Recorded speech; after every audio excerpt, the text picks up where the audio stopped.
Bears Nation, something's been circulating around Hallas Hall that has me thinking about the future of our offensive line in ways I never expected. Welcome back to Bears News Fan Report, your number one destination for all the breaking news, insider updates, and honest analysis about our beloved Chicago Bears. What I'm about to discuss today involves one of our most important players, a decision that could reshape our entire offensive identity, and a situation that's far more complex than it appears on the surface. Stay with me because this is going to challenge everything you thought you knew about our roster construction. Right now, the Bears are riding high with legitimate playoff aspirations. We're watching a team that's finally putting together the pieces after years of frustration. The offensive line has transformed from a liability into a strength. Caleb Williams is developing behind improved protection.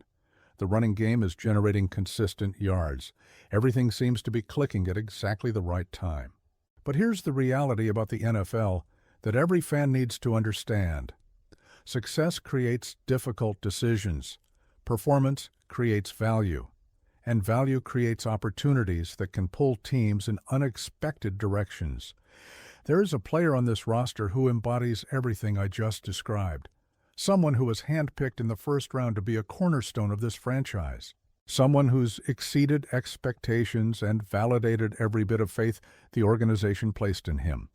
Someone who's become absolutely essential to what we're building on offense. And yet, there are legitimate scenarios emerging where this player might not be wearing a Bears uniform much longer. I know that sounds crazy given everything we've seen this season, but the business side of football doesn't care about sentiment or comfort. It cares about assets, value, and strategic positioning. Before I reveal who I'm talking about, let me take you back to the 2023 NFL Draft. Remember the tension leading up to that night? The Bears held the 9th overall pick before trading it to Carolina. When they selected at 10th overall, the debate was intense. Jalen Carter was still on the board, a defensive tackle with generational talent who many considered a top 3 prospect. The fan base was divided. Some wanted the explosive playmaker on defense. Others recognized the glaring need on the offensive line. The organization made their choice, and it wasn't the flashy defensive star everyone was talking about. They selected Darnell Wright, the offensive tackle from Tennessee. And I'll be honest with you, the reaction was mixed at best. People questioned whether an offensive tackle was worth a top 10 selection when a player like Carter was available. The debates raged on social media, talk radio, everywhere.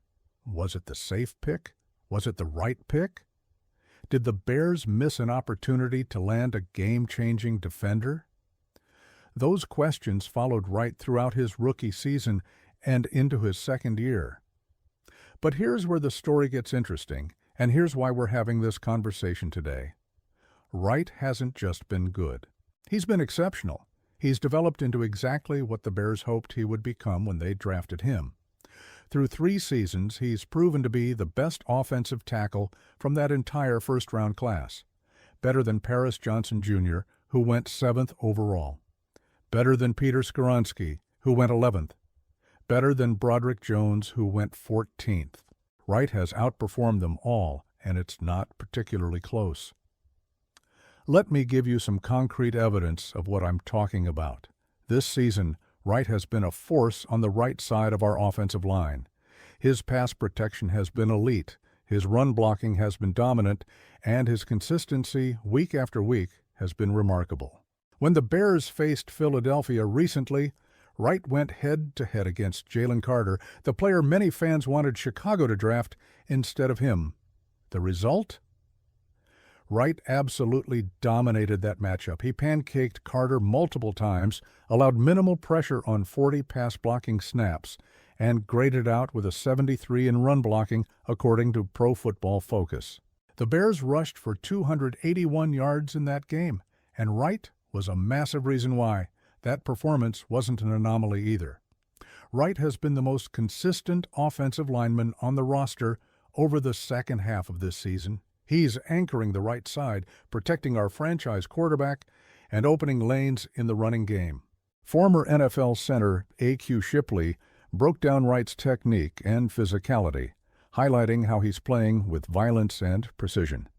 This is a player operating at an elite level, and everyone around the league is noticing. The Bears also addressed the defensive tackle position in that same draft, selecting Gervin Dexter in the second round. While Dexter hasn't been the game wrecker that Carter has become, he's been a solid, serviceable starter who's contributed consistently. When you combine Wright and Dexter versus the hypothetical scenario of Carter and whoever would have been available at offensive tackle in the second round, the Bears clearly made the right call. The alternative would have left them with a major hole on the offensive line that likely wouldn't have been adequately filled. So if Wright has been this good, if he's validated the draft selection, if he's become a cornerstone player, why am I even discussing the possibility of him leaving Chicago? That's the question you should be asking right now, and the answer is complicated but important to understand. The NFL operates on a business model where elite players at premium positions command massive contracts. Offensive tackles who can protect the quarterback's blind side or lock down the right edge are worth their weight in gold. Wright is entering the phase of his career where he's going to command top-of-the-market money. We're talking about a contract that could approach $15 to $18 million per year, possibly more depending on how the market evolves. That's the reality for proven starting tackles in today's NFL. Now, the Bears have some major financial decisions looming on the horizon. They need to extend Caleb Williams eventually. They have other key players coming up for new deals. The salary cap, while increasing, still requires difficult choices about resource allocation. And here's where the speculation starts to make sense. Could the Bears explore trading Wright while his value is at its peak to acquire additional assets and manage their cap situation more efficiently? I know that sounds insane on the surface. Why would you trade away a player who's performing at an elite level at one of the most important positions? But consider this scenario. If another team offers multiple high draft picks for Wright, if the Bears feel confident they can find his replacement either in the draft or through a cheaper veteran signing, if they believe the return value outweighs keeping him long-term, then it becomes a legitimate consideration. Teams have made these kinds of moves before, trading proven players at peak value to maximize their overall roster flexibility. There's also the factor of Wright's own career trajectory. He's proven himself in Chicago. He's established his value. If he hits free agency or becomes available via trade, he could command a massive payday from a team with more cap space or a team that's one piece away from contention. Wright might look at his situation and decide that maximizing his earning potential is the priority, especially if the Bears aren't willing or able to make him one of the highest-paid tackles in football. Let me be crystal clear about something. I don't want to see Darnell Wright leave Chicago. He's been everything we hoped for and more. He's protecting our franchise quarterback. He's a culture fit. He's young and still improving. Ideally, the Bears extend him long-term, and he anchors that right tackle position for the next decade. That's the dream scenario, and it's the one I'm hoping becomes reality. But we have to be realistic about the business of football. We've seen teams make shocking moves before. We've seen cornerstone players traded when the value proposition made sense. And with Wright playing at this level, with his contract situation approaching, with other teams surely monitoring his status, the possibility exists that Chicago could face a difficult decision. The optimistic view, and the one I'm leaning toward, is that the Bears recognize what they have in Wright and prioritize keeping him in the fold. They've invested high draft capital in building the offensive line. They're seeing the results of that investment pay off. Williams is developing with time to throw. The offense is functioning at a higher level. You don't disrupt that formula unless you absolutely have to, or unless the return is too good to pass up.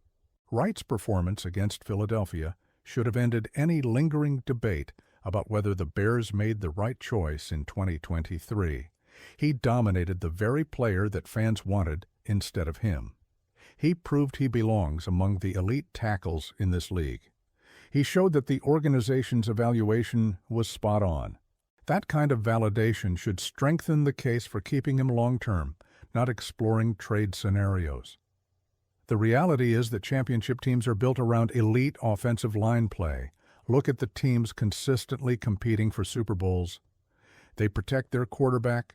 They control the line of scrimmage. They invest in the trenches. The Bears finally have that foundation in place, and Wright is a critical part of it. Walking away from that would be a massive risk, one that could set the offense back significantly. As we move forward through this season and into the offseason, Wright's situation is something every Bears fan needs to monitor closely. Contract discussions will happen. Trade interest from other teams might emerge. Decisions will need to be made about long-term financial commitments. How the organization handles this will tell us a lot about their priorities and their confidence in the current roster construction. I'm optimistic that common sense prevails and Wright remains a Bear for years to come. He's too valuable, too important, and too good to let walk away. But the NFL is unpredictable, and we've learned to expect the unexpected. That's why I'm bringing this to your attention now, so we're all prepared for whatever developments might come. So here's what I want to know from you, Bears Nation. Do you think there's any scenario where trading Darnell Wright makes sense? Would you be willing to part with him for multiple first-round picks? Do you trust the organization to handle his contract situation appropriately? And how important is continuity on the offensive line versus maximizing asset value? Drop your thoughts in the comments below because this is a conversation we need to have. As a fan base, if you want to stay ahead of every development regarding Darnell Wright, contract negotiations, roster moves, and everything else happening with the Chicago Bears, make sure you subscribe to Bears News Fan Report and hit that notification bell. We're bringing you daily content with in-depth analysis and insider perspective you won't find anywhere else. Smash that like button if you want to see Wright in a Bears uniform for the long haul, and share this video with fellow Bears fans who need to understand what's at stake here. I'll be back with more updates, more analysis, and more honest conversations about this team we love. Until then, bear down, trust the process, and let's keep believing in what we're building here in Chicago.